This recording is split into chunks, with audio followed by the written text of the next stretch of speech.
Salut, c'est Fabienne Maillefer, bienvenue dans les clés de la communication animale intuitive. Aujourd'hui, j'ai envie de te parler de l'enfant en soi. Je t'invite à explorer les impacts de ton enfant intérieur blessé sur ta vie d'adulte et sur ton rôle d'interprète animalière.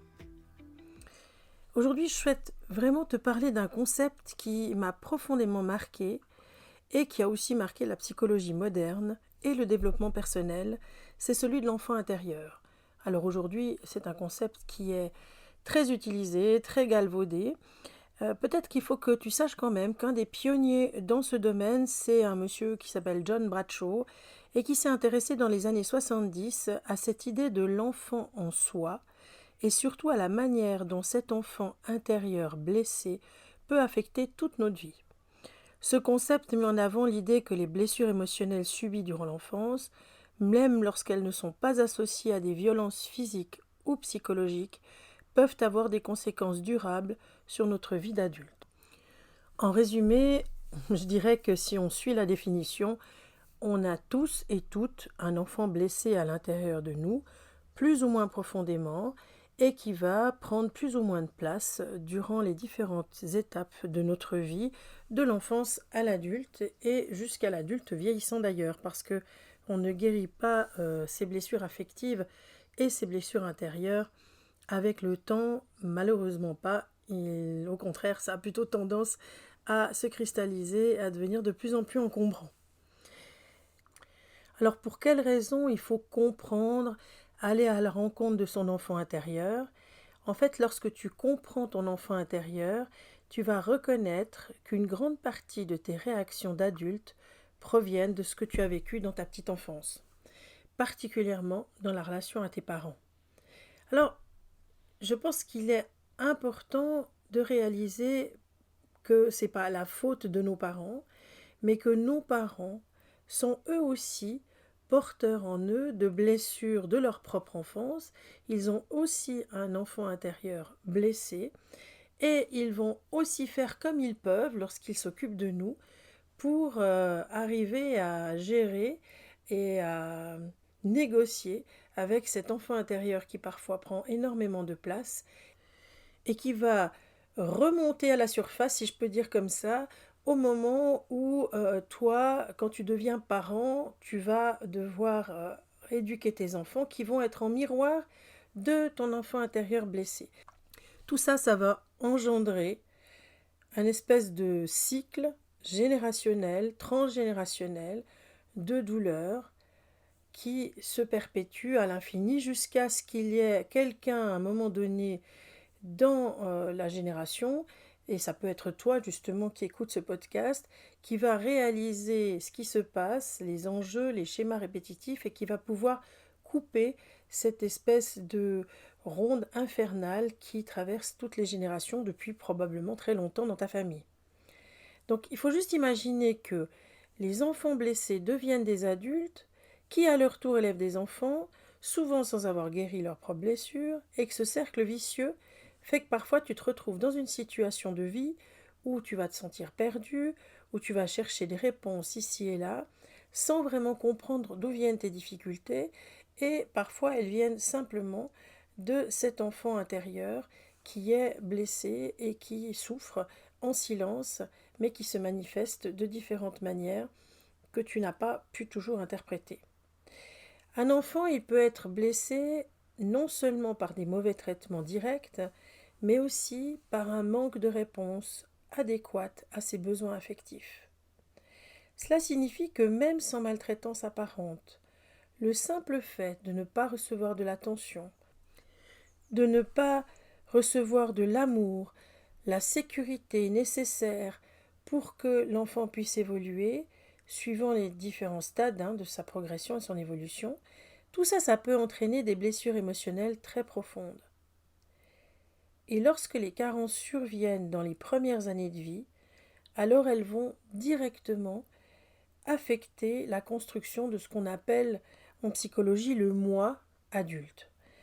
L'enfant qui a une dépendance totale vis-à-vis de ses parents ou de toutes les figures d'attachement, c'est-à-dire les personnes qui se sont occupées directement de lui, cherche naturellement à être aimé de manière inconditionnelle, et c'est quelque chose qui est inné. Si ce besoin n'est pas satisfait, alors il va développer des troubles, et notamment des troubles narcissiques.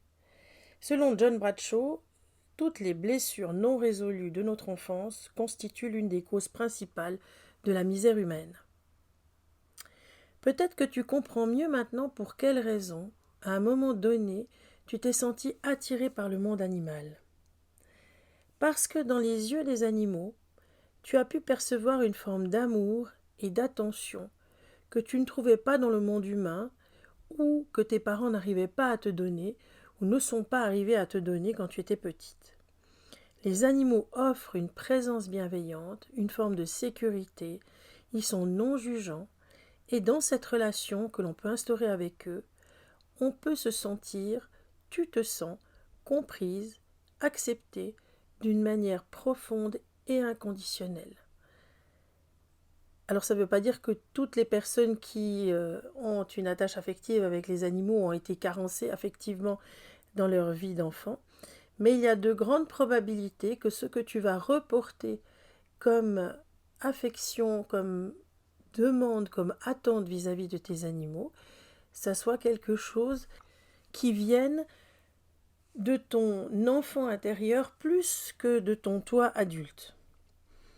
Alors les conséquences des carences affectives, si on revient à notre enfant intérieur, l'enfant blessé, celui qu'on porte en nous, influence fortement notre vie d'adulte, je l'ai dit tout à l'heure, et peut générer aussi chez nous des comportements agressifs, une façon de répondre aux agressions que nous avons vécues dans notre propre enfance. Ces agressions peuvent avoir pris la forme de violences physiques, mais également de souffrances morales, par exemple des chagrins refoulés, des émotions non exprimées, des familles où on disait tais-toi, pleure pas, c'est pas le moment, on t'écoutera après. Mais lorsque tu étais enfant, tu étais impuissante face à ces souffrances. Et c'est cet enfant impuissant, blessé, qui parfois prend le contrôle de notre comportement d'adulte. Alors non, l'idée, c'est pas de justifier ou d'accepter l'agressivité ou la violence. Elle est intolérable, ça on est ok. Ce que je souhaite que tu comprennes, c'est que chacun de nous peut porter en lui cette part blessée, cet enfant maltraité, humilié, ignoré, ou tout simplement un enfant qui n'a jamais eu la place qui lui revenait, et se retrouver dans sa vie d'adulte, dans des situations déclenchantes qui ramènent aux mêmes émotions vécues dans l'enfance, en train d'agresser ou de commettre des violences, physiques ou morales d'ailleurs. Parce que tes parents, eux aussi, ils portaient en eux un enfant blessé, parce que tes propres grands-parents étaient aussi incapables de leur offrir cet amour inconditionnel et cette sécurité émotionnelle nécessaire pour se développer de manière saine. Et tout ça, ça entraîne des schémas récurrents avec, dans la vie d'adulte, parfois des explosions d'agressivité ou de violence qui dépassent souvent d'ailleurs la personne qui les vit, elle les subit. Un enfant qui n'a pas suffisamment reçu d'amour, de sécurité, devient souvent un adulte en quête constante de validation et de reconnaissance. Par exemple, il peut passer d'une relation à une autre, cherchant la personne parfaite qui comblera ses manques affectifs, et ça va jamais, il n'y a rien qui fonctionne. Une fois adulte, on peut aussi développer des formes de dépendance, des dépendances affectives, des dépendances sexuelles, matérielles, tout ça pour tenter de combler un vide intérieur. Et puis certaines personnes, elles vont chercher la reconnaissance et l'admiration à travers la célébrité, à travers la richesse, le succès professionnel, parce qu'elles n'ont pas reçu cette admiration de la part de leurs parents. D'autres vont encore projeter leurs besoins non satisfaits sur leurs propres enfants, en cherchant à combler leur manque d'amour à travers eux. Et ça peut mener à des parents qui surprotègent de manière vraiment très excessive leurs enfants ou ont des attentes qui sont démesurées vis-à-vis d'eux. Donc tu vois aujourd'hui à quoi tout ça peut nous mener, toi l'adulte qui m'écoute, dans ta vie d'adulte actuelle, et tout ça de manière inconsciente. J'aimerais qu'on puisse parler aussi de cet enfant blessé et de sa problématique liée à la confiance. Parce que je rencontre énormément de participants à mes stages qui ont un vrai désir et qui sont doués pour communiquer intuitivement avec les animaux, mais qui ont souvent une très grande problématique liée à la confiance en soi. L'un des problèmes majeurs pour les enfants blessés que nous sommes, lorsqu'ils deviennent adultes, c'est la difficulté à faire confiance. Si tes parents, si mes parents n'ont pas été des figures de confiance, alors l'enfant va développer naturellement de la méfiance envers le monde. Il ne peut pas faire autrement. Cette méfiance, elle peut prendre deux formes et je suis certaine que tu vas te retrouver là-dedans. La première forme, c'est le contrôle excessif. Peut-être que ça te parle, ce sont des personnes qui vont tenter de tout contrôler autour d'eux parce qu'ils ne peuvent faire confiance à personne, parce que la seule chose qui fonctionne, c'est quand c'est eux qui contrôlent les choses, et ça va poser des difficultés, des tensions, notamment dans les relations amoureuses, mais aussi professionnelles, dans l'intimité du couple, dans la collaboration avec d'autres personnes. Tout ça devient très très difficile. Mais cette peur de perdre le contrôle est vraiment liée à cet apprentissage de l'enfant blessé qui, à un moment donné, a réalisé qu'il ne pouvait pas compter sur ses parents et qu'il devait se débrouiller tout seul et faire attention aux promesses des adultes. Puis l'autre forme qui peut être développée, toujours liée à la problématique de la confiance, c'est la dépendance et la crédulité. Donc à l'inverse, certains adultes, blessés dans l'enfance par les mêmes blessures dont on vient de parler, peuvent devenir trop confiants, voire crédules. Ils vont s'attacher à des personnes qui les manipulent. Ils vont aller chercher des personnes manipulatrices partout, en amitié, en amour, professionnellement. Ils vont réussir tout le temps à attirer à eux des gens qui vont profiter de leur crédulité, des gens qui vont profiter, on va dire, de leur gentillesse, de leur innocence. Ils vont rechercher inconsciemment la sécurité et la confiance qu'ils n'ont pas reçues dans leur enfance. Selon Patrick Carnes, qui est un spécialiste des dépendances, les personnes qui n'ont jamais appris à faire confiance confondent souvent intensité et intimité, contrôle et sécurité. Pour bien se développer, un enfant a besoin de s'enraciner dans un environnement de confiance. Si les parents sont prévisibles, fiables, cohérents, il y en a, l'enfant va apprendre à avoir confiance en eux, puis en lui-même et enfin dans le monde. Cependant, lorsque les parents eux-mêmes sont blessés intérieurement par cette blessure de confiance, ils peinent à offrir la sécurité émotionnelle à leurs enfants, ce qu'on peut comprendre, et ce cercle vicieux peut se répéter de génération en génération, rendant ainsi difficile la construction d'une confiance solide chez l'enfant et tous les enfants adultes qui vont créer cette génération-là. Comment on peut guérir de tout ça? Parce qu'on peut se dire, oui, bah alors qu'est-ce qu'on fait? On monte jusqu'à Adam et Ève, et puis on essaye d'aller guérir toutes les générations, ça fait quand même une grosse mission.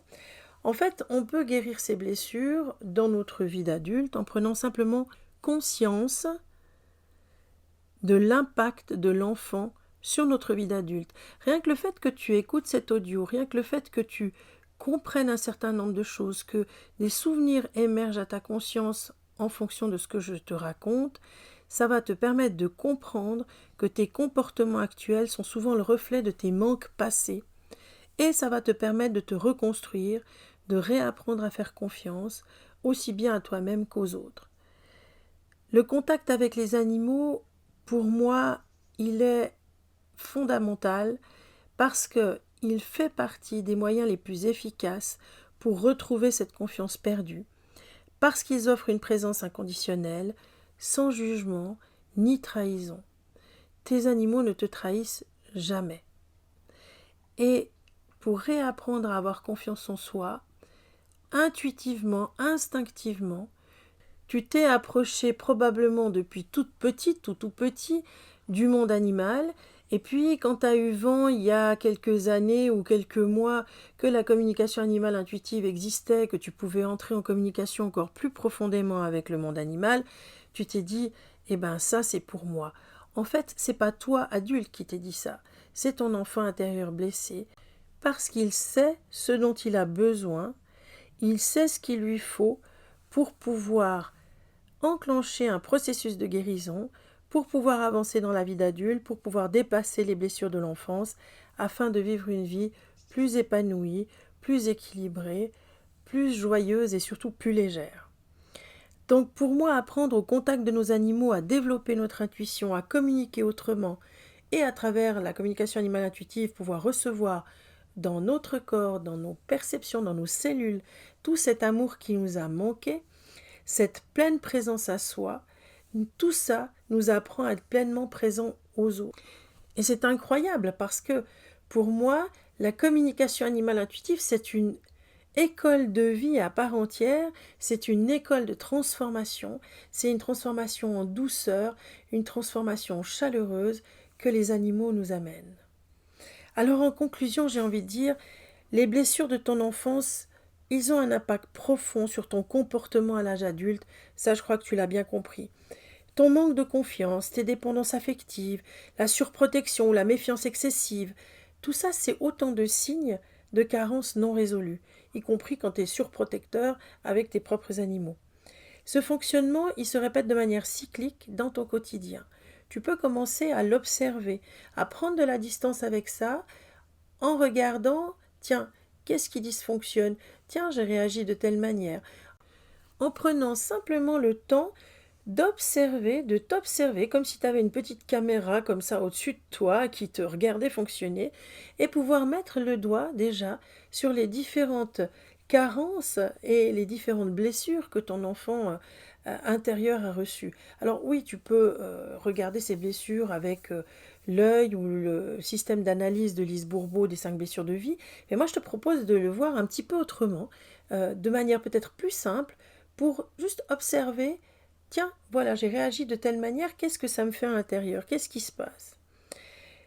Tu cherches aujourd'hui à vivre sereinement, à construire des relations équilibrées, à élever tes enfants le mieux possible, à être le plus adéquat possible avec tes animaux, qui sont aussi un peu tes enfants, mais souvent tes blessures enfouies réapparaissent et t'empêchent de vivre pleinement, sereinement, joyeusement ta vie d'adulte.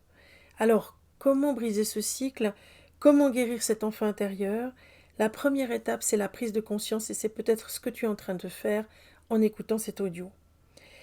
Cette prise de conscience, c'est reconnaître que tes comportements d'adulte peuvent être influencés par des souffrances de ton enfance, même si tu ne peux pas les identifier clairement jusque-là. Ensuite, il va s'agir d'accueillir cette part vulnérable de toi, d'écouter cet enfant intérieur, de le réconforter, de pouvoir prendre le temps de lui offrir ce qu'il n'a peut-être pas reçu dans son passé. Tu as déjà pu accéder à ces parties blessées de toi, par exemple lorsque tu as ouvert ton cœur au monde animal, mais aussi à la nature en général. La communication animale intuitive, elle te permet d'accéder à une nouvelle confiance en toi, à estimer qui tu es, à te regarder dans le miroir de l'âme animale. La communication animale intuitive, ça ne doit pas être un moyen de pouvoir obtenir une reconnaissance des autres, puisque tu dois d'abord et avant toute chose reconnaître qui tu es, estimer ta vraie valeur. Et c'est le vrai piège des réseaux sociaux actuels, parce qu'il faut réaliser qu'ils donnent l'illusion de guérir tes blessures intérieures, alors qu'ils ne font que renforcer les troubles narcissiques. Sache aussi que la guérison, si elle est possible, elle n'est pas immédiate. Ça n'existe pas, personne n'a la baguette magique, ni toi ni personne. La guérison, c'est un processus. Elle demande déjà d'avoir le courage de commencer ce travail sur soi pour briser peu à peu le cycle des blessures transgénérationnelles. La puissance du monde animal, de son amour inconditionnel, de son absence d'ego, peuvent participer grandement à ce processus, et c'est vraiment vers ça que tend tout mon enseignement. En dernier lieu, je te dirais que l'espoir que peut-être tu puisses enfin devenir l'adulte que tu souhaites être existe. Un adulte capable de vivre, de transmettre autre chose que la douleur, mais l'amour, la paix, la joie, ce à quoi ton âme aspire. Prendre conscience de ces dynamiques, entreprendre un travail sur soi, c'est essentiel pour guérir, pour retrouver un équilibre émotionnel. Sache qu'il peut se faire seul, il peut se faire en groupe ou accompagné par des professionnels correctement formés et compétents. Alors, je te souhaite un bon travail, bravo pour ton courage et à bientôt. Salut!